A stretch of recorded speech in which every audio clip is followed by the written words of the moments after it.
On demande de trouver la grandeur et le signe du moment de chaque poids de la figure suivante par rapport au point P. Même question par rapport au point Q. Alors, sachant, je m'excuse, donc sachant que le poids P1 vaut 10 newtons, le poids P2 vaut 6 newtons, le poids P3 vaut 20 newtons, le poids P4 vaut 30 newtons. Alors, la distance séparant le poids P1 au poids P2 est de 1 mètre, la distance séparant le poids P2 au poids P3 est de 1 mètre, la distance séparant le poids P3 au poids P4 est de 0,5 mètres, et la terminaison du poids P4 à la terminaison finale fait 0,5 mètres. Alors on a deux tensions, une au point P, à chaque extrémité au point P, et en finalité, voilà, vous avez deux tensions T1 et T2 qu'il faut aussi trouver. Hein. Vous devez trouver aussi la tension qui est là. Donc on a tout. On a voilà, le schéma structurant. Le voici. Il est donné.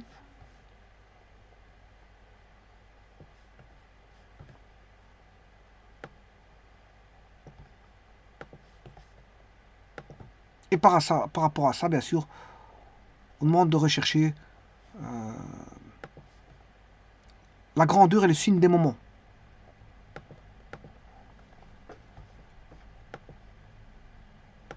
Bon, je vais changer de couleur parce que c'est vrai qu'ici...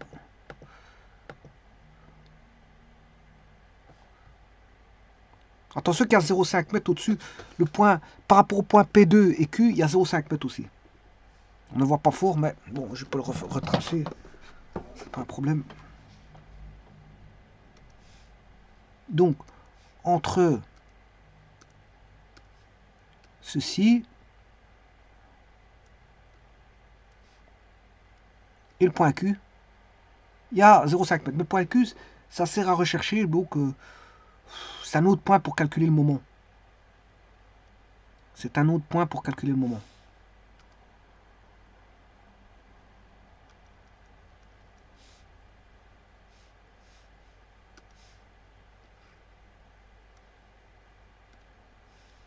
Alors j'avais dit que j'allais réécrire parce qu'on ne voyait pas le 0,5 mètres. 0,5 mètres, c'est ici. Donc c'est la distance séparant de là à là. Alors 1 mètre, c'est ceci. 1 mètre, c'est ceci.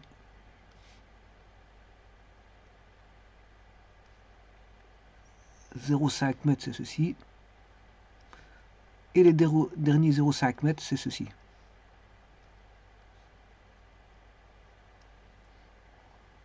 Ce qui veut dire qu'on a tout. On a tout. C'est le schéma structurant.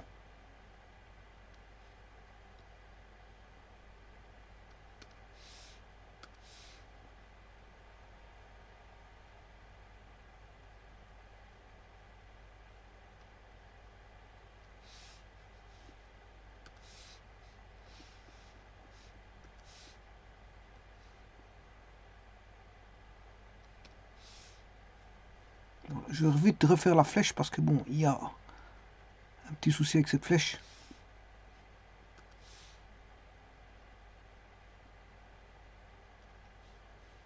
Voilà.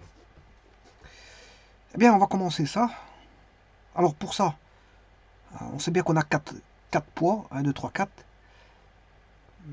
soutenus sur une barre pour lesquels on peut accrocher ces poids, ces différents poids. On peut, généralement, ces poids-là sont dans une valisette. Bon, ça existe, ça c'est des choses qui existent. On peut acheter ça, ce sont des exercices de physique. Et on peut manipuler ces exercices de physique en prenant dans la valise des poids tout existants. Donc il y a une valisette, on prend les poids, on les accroche. Et bien sûr, il faut accrocher bien sûr cette barre où il y a des trous. Il y a des distances et vous devez mettre ces poids à différentes distances que vous le souhaitez pour faire vos calculs. On va dire comme ça. Et alors, on doit avoir un équilibre. On doit avoir un équilibre. Le but, c'est d'avoir un équilibre et donc il faut faire en sorte de bien équilibrer, je veux dire, les poids d'un côté comme de l'autre. Alors, je vais calculer par rapport au point P. Alors, avant toute chose, je vais considérer que l'orientation positive conventionnelle sera dans ce sens-ci, positif, et le sens contraire, ben, ça sera négatif. Voilà. Donc le sens positif, c'est ce sens-là. Donc fatalement, le sens négatif, c'est dans le sens inverse.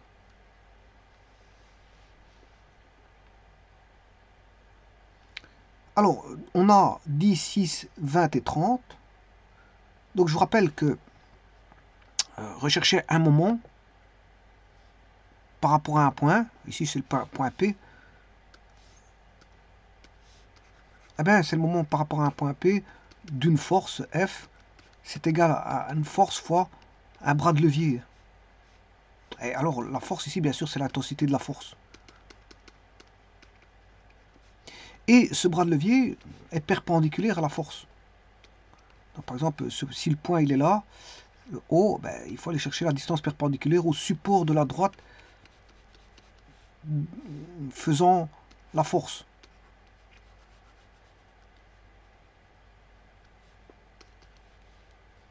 Donc il faut chercher la perpendiculaire, c'est juste ça. Et ça, c'est ce qu'on appelle le bras de levier. C'est la distance, si vous voulez, c'est la distance d'un point à une droite. Alors on calcule généralement à l'aide de la trigonométrie plutôt que de chercher la distance à un point à une droite. Pourquoi? Parce que bon, voilà, on ne fait pas de la géométrie analytique plane. En mécanique, on essaie d'éviter ça, mais on fait plutôt de la trigonométrie. L'outil est plus l'outil de trigonométrie qu'autre chose. Eh bien, on va calculer après ça. Pour ça, je prends un classeur. Bon, les forces, elles sont connues, donc ça pose pas un problème. Alors, je vais calculer par rapport au point P.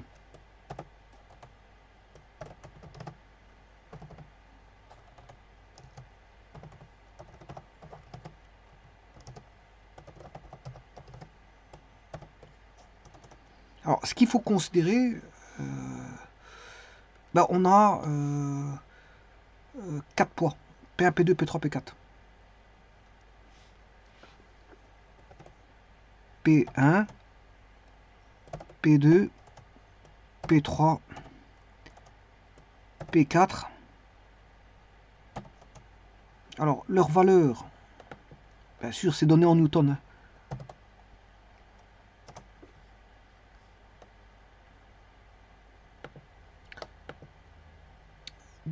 D6, 20, 30.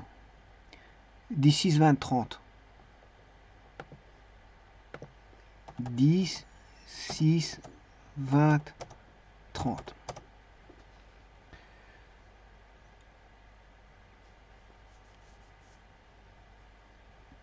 Alors, bien sûr, ça c'est les T1, T2, on ne connaît pas. T1, T2 sont des inconnus. Voilà, par contre,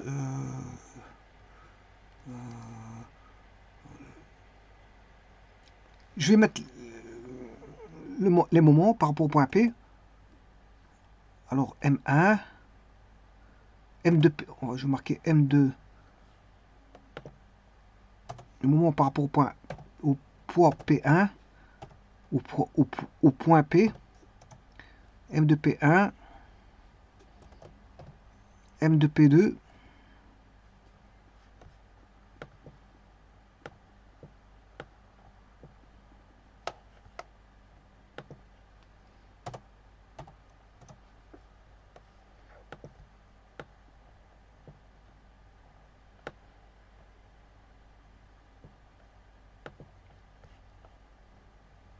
P3,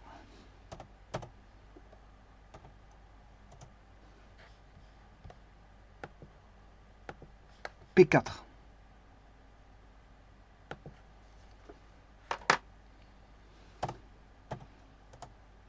T1,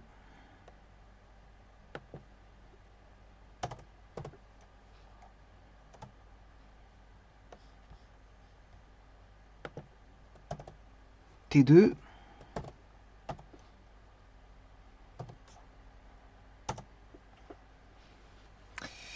voilà, alors je vais mettre les distances.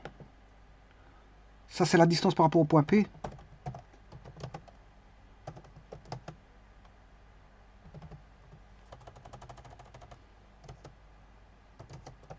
Sa distance par rapport à P1.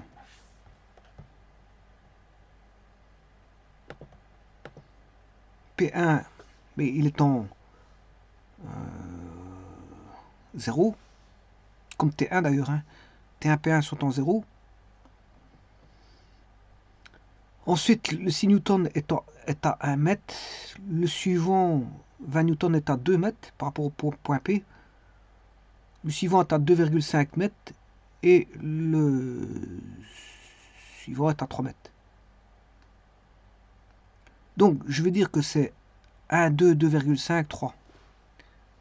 1, 2, 2,5, 3. Et P1 est à 0.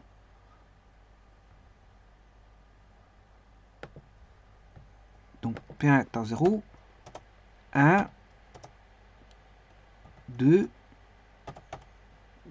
2,5, 3, T1 est en 0, et l'autre c'est 3. Ça, c'est les distances. Alors, les signes. Alors, plus 1 ou moins 1. Alors, on va regarder. Bon, T1, il sera nul de toute façon, c'est pas un problème. Parce qu'il est sur P. P1, il est nul, il sera sur P. Donc, ce que je vais regarder, c'est P1, il fait tourner dans le sens, le bras de levier fait tourner dans le sens opposé au sens positif. Donc, si vous voulez, son bras de levier, il est là, fois la force ici, il va le faire tourner dans ce sens-là, l'autre, il va le faire tourner dans ce sens-là, négatif, celui-ci dans le sens négatif. Donc, tous les poids vont tourner dans le sens positif, et celui-là va tourner dans le sens positif. Voilà.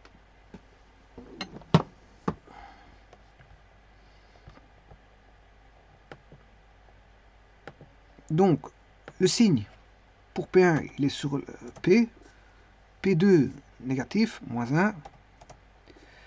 P3, négatif, c'est un poids. Négatif, le même sens. Pour le même P4, T1 faisait tourner dans le sens positif, plus 1. Ah non, T1, il est nul. Il ne le fera pas tourner. 0. Et T2, il va le faire tourner dans le sens... T2, il est à l'extrémité, il faisait tourner dans le sens positif. Voilà. Et donc, il suffit de multiplier. Hein. Voilà. Donc, M2P1, c'est... Donc, P1, c'est nombre de newtons fois la distance à P, ça fait 0. Un signe, ben, le signe, c'est 0, parce que bon, il ne le fait pas tourner. P2, ce sera 6 fois 1 fois moins 1. Voilà. Et ça, c'est donné bien sûr en newton mètre. Ça, c'est suivant le signe de rotation. En conventionnel. Hein. Signe de rotation. Voilà.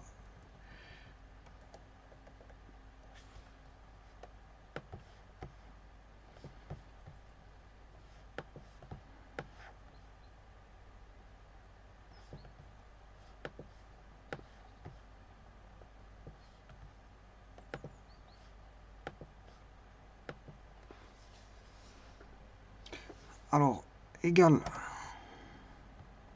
20 fois 2 fois moins 1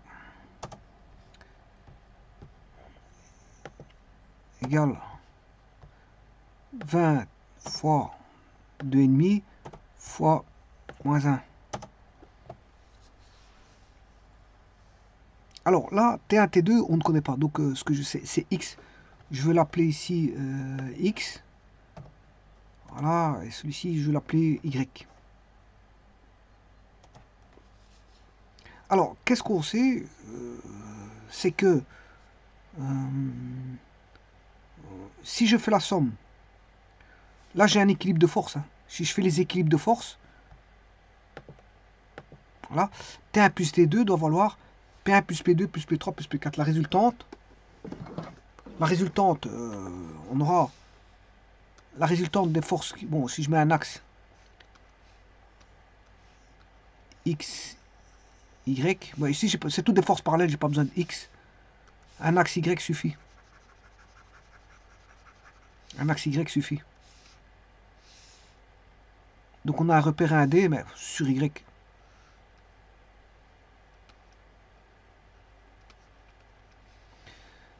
Ou j'aurais pu mettre z et k. Z et k. Généralement, la hauteur, on met k.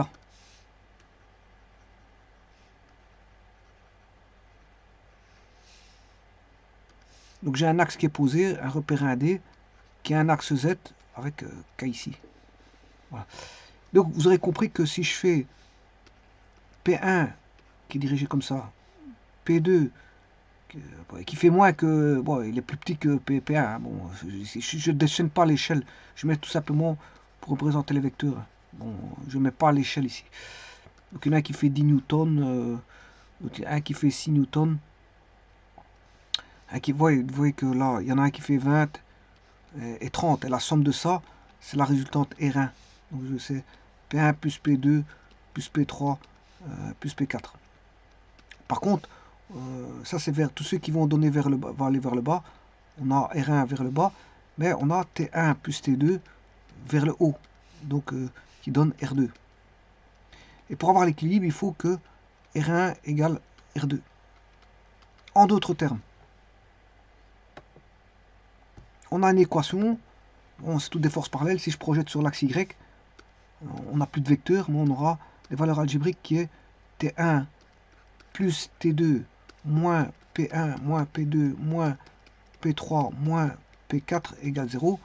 Ce qui veut dire que T1 plus T2 est égal à P1 plus P2 plus P3 plus P4. Et ça, on sait l'avoir. Puisque ça fait 10 plus 6 plus 20 plus 30, ça fait 50, 60, 66 newtons. Donc on sait bien que vous voyez qu'on a une équation où T1 plus T2 donne 66 newtons. Et ça, c'est l'équation, voilà, avec l'équilibre en translation. Maintenant, on peut trouver l'équilibre en rotation pour retrouver, voilà, T1, T2.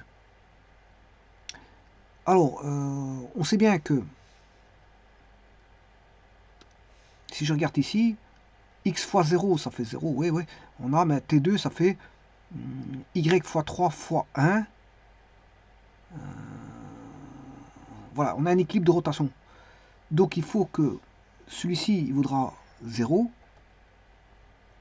Voilà, T1, parce qu'il est sur l'axe. Et là-bas, on aura 3y. Et comme on a un équilibre de rotation, ben, la somme doit valoir 0. La somme donc de MP1 plus MP2 plus MP3 plus MP4 plus MT1 T2 égale 0. Donc maintenant je vais faire l'équilibre de rotation. Donc c'est tout par rapport à l'axe, par rapport au point P. Hein. M de P1 plus M de P2 plus M de P3 plus M de P4 plus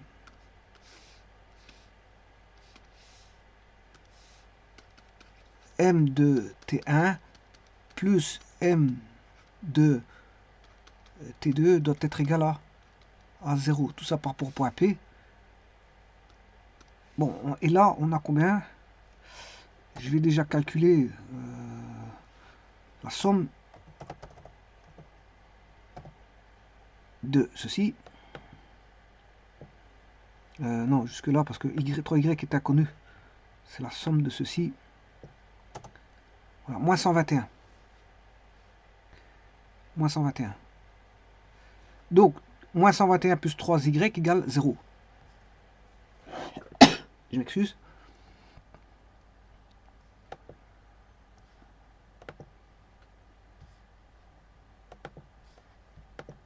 Donc la somme doit faire 0.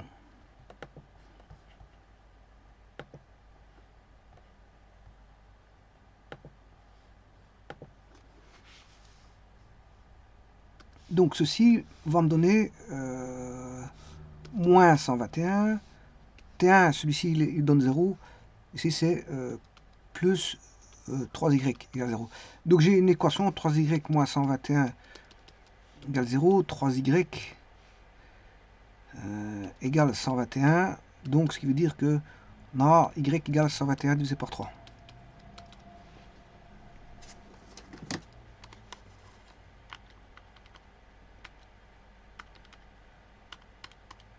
« 40,33333, ce qui fait 40,33 newtons.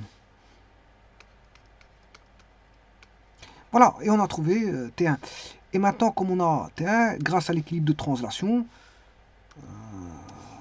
que voici, on sait bien que T1 plus T2 fait 66, mais que T1 vaut, T2 vaut 40,33, et donc je peux trouver T1.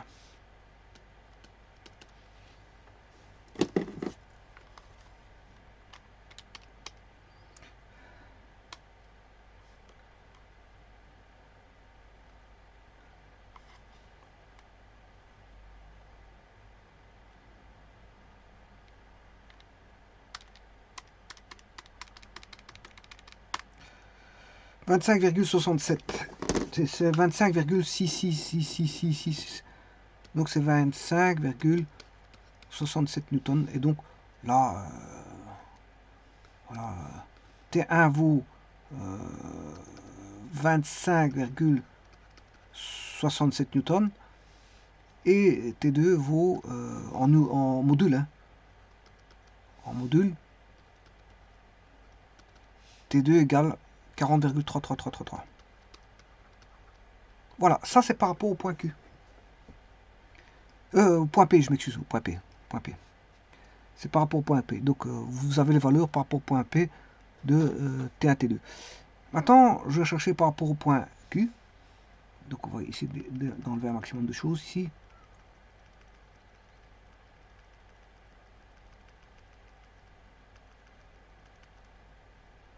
On ne sait pas enlever plus que ça. Donc je vais essayer d'éliminer ce que je peux en manuel.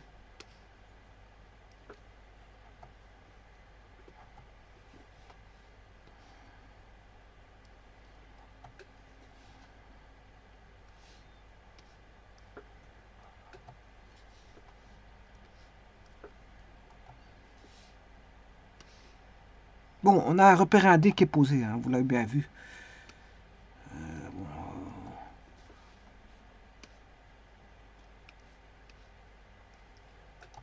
donc, je vais l'expliciter. On a un repère indé posé. Voilà, comme ça, c'est dit. Et maintenant, je vais chercher par rapport au point Q ici. Voilà. Donc, ce qui veut dire que ça va séparer une partie à gauche et une partie à droite. Donc, les rotations, maintenant, ça va plus être la même chose parce que celui-ci va tourner dans le sens. Le bras de levier, il va être négatif. Le bras de levier pour celui-ci va être négatif. Par contre, celui-ci va donner du positif. Et celui-là du positif.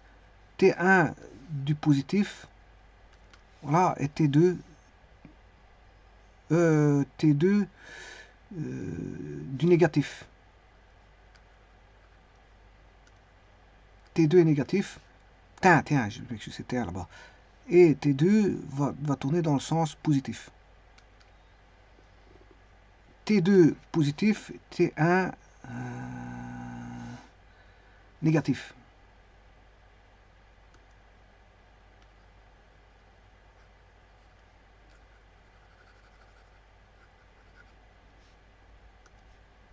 Ah. Et donc maintenant je vais rechercher par rapport au point Q. Donc je vais reprendre tout ceci.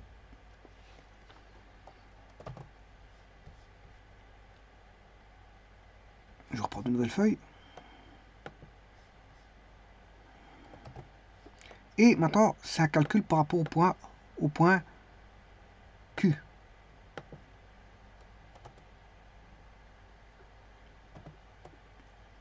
Alors, là, les distances vont changer parce que tout est référencé par rapport au point Q.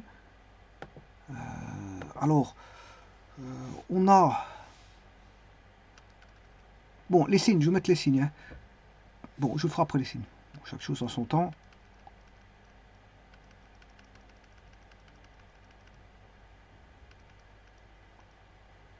On va voir un peu plus clair comme ceci.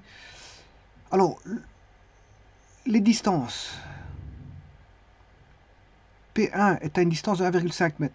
1,5. Donc on a 1,5 pour P1 et 0,5 pour P2.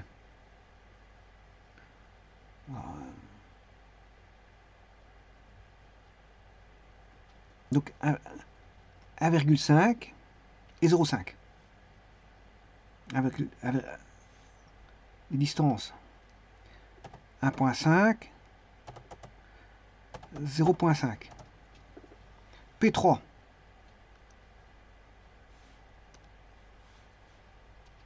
« 0,5 et l'autre 1,5. 0,5 et 1,5 pour P4.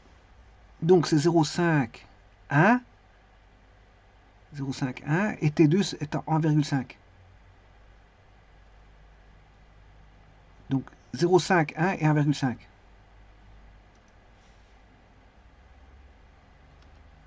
0,5, 0,5, bon, P3, j'ai dû oublier, P3 0,5.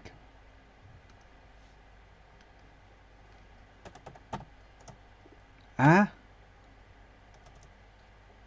1,5.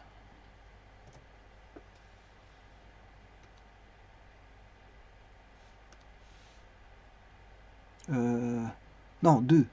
Non, 1, 1,5. Ouais, parce qu'ici c'est 0,5, 0,5 et 0,5, ce qui fait 1,5 au total. Donc, c'est bien ça, j'ai bien mis 1,5. Par contre, T1 étant, par rapport au point Q, 0,5 et 1, 1,5. Voilà, donc il est situé au milieu. Q est au milieu. Voilà. T1, 1,5. Il est au milieu. Alors, les conventions de signes, bon, les poids, ils n'ont pas changé, c'est toujours 10, 6, 20, 30, X et Y, on ne connaît pas, ça n'a pas changé depuis. Maintenant, je vais mettre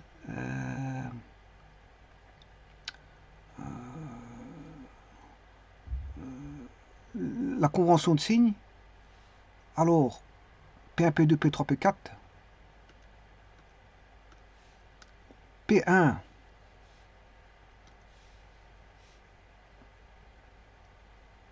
P1, il va tourner comme ça. Ça, c'est négatif. P2, négatif. Non, positif, ça c'est positif. Il va tourner dans le sens positif, horlogique. Et horlogique, c'est positif.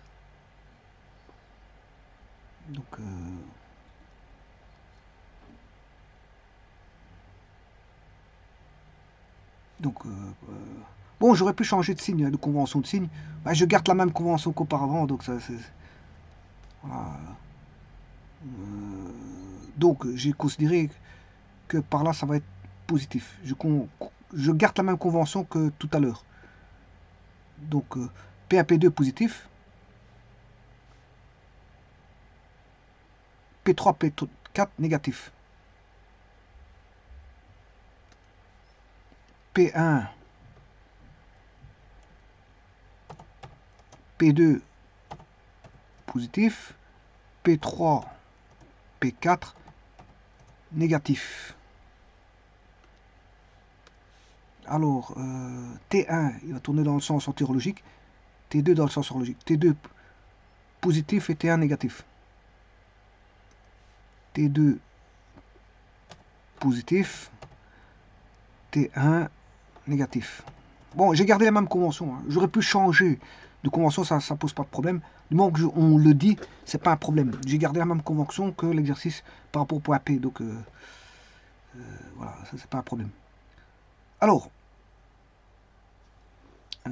MP1, il fait 15 newtons. MP2, Newton-mètre, je m'excuse, 15 Newton-mètre. Alors MT1, pourquoi il vaut 0? Ouais,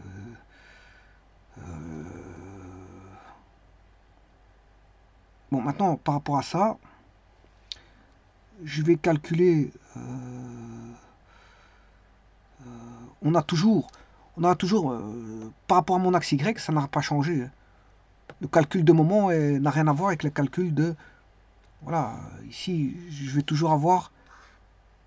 J'ai toujours l'axe Z comme ceci. Et donc, vous voyez que ça n'a pas changé au niveau de.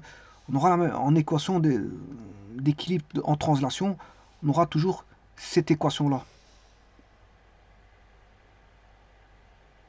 Ce qui veut dire que T1, enfin, T1 plus T2 vaudra toujours 66. Voilà, en équilibre de translation. Donc, je vais écrire, voilà, que T1 plus T2, c'est 66 newtons. Ça, c'est l'équilibre de translation qui n'a pas changé. Bon, c'est toujours la même chose. Par contre, en équilibre de rotation, j'aurai ceci. Alors, je vais déjà calculer. Alors là, on n'a plus 0, hein, je vous le dis tout de suite. Pour T1, on aura moins 1,5x. Pour T1, on aura moins 1,5x.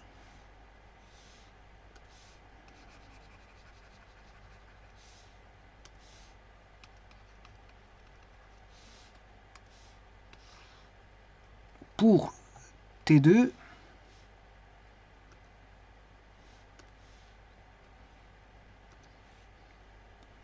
« 1,5y plus 1,5y.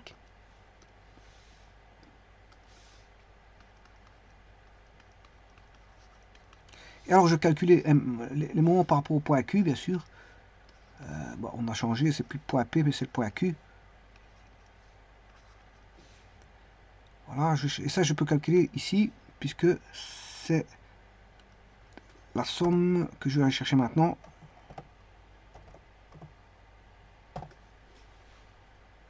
De ceci. Je sais pas qu'est-ce qu'il me fait là.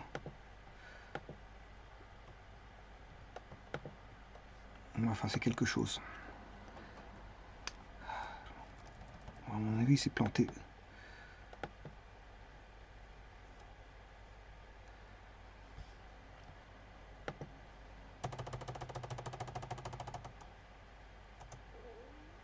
Voilà.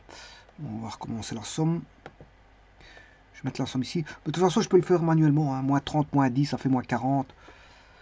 Non, moins 40, plus 3, plus 15. Moins 22.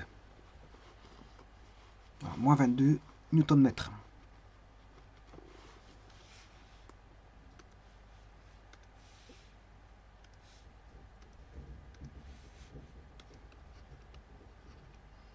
Voilà, ce qui veut dire que moins 1,5x plus 1,5y est égal à 22.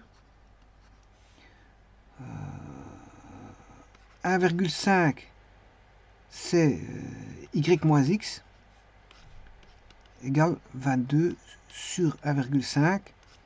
Y moins x vaut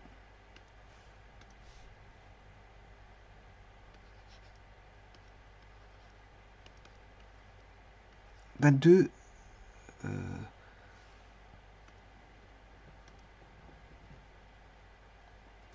divisé par 1,5.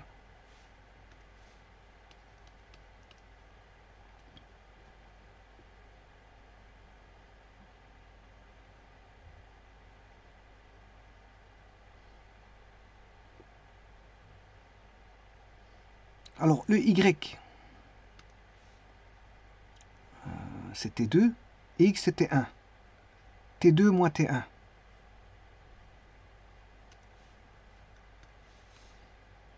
Donc, c'est T2 moins T1.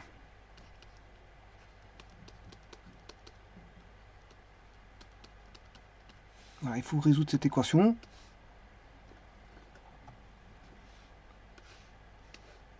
Qui est deux équations à deux inconnues. Si j'additionne les deux, je vais retirer t1 moins t1, ça fait 0. Je fais la 1 plus la 2.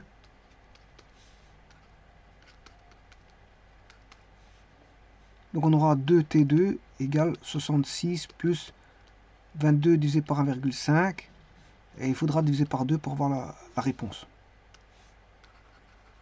Ouais, voilà, donc je vais calculer. 66 plus 22 divisé par 1,5 égale divisé par 2. Voilà, 40,33. 40,33. C'est ce qu'on avait tout à l'heure. Voilà, on avait ça aussi. 40,33, donc je peux dire que c'est bon. Et maintenant, comme on sait bien que T1 plus T2 égale 66 newtons, je peux trouver T1 qui est égal à 66 moins 40,33. On doit trouver la même chose parce que c'est indépendant du point. Hein, que vous calculez un point ou un autre. 40,33. Voilà. Voilà, ça fait 25,66.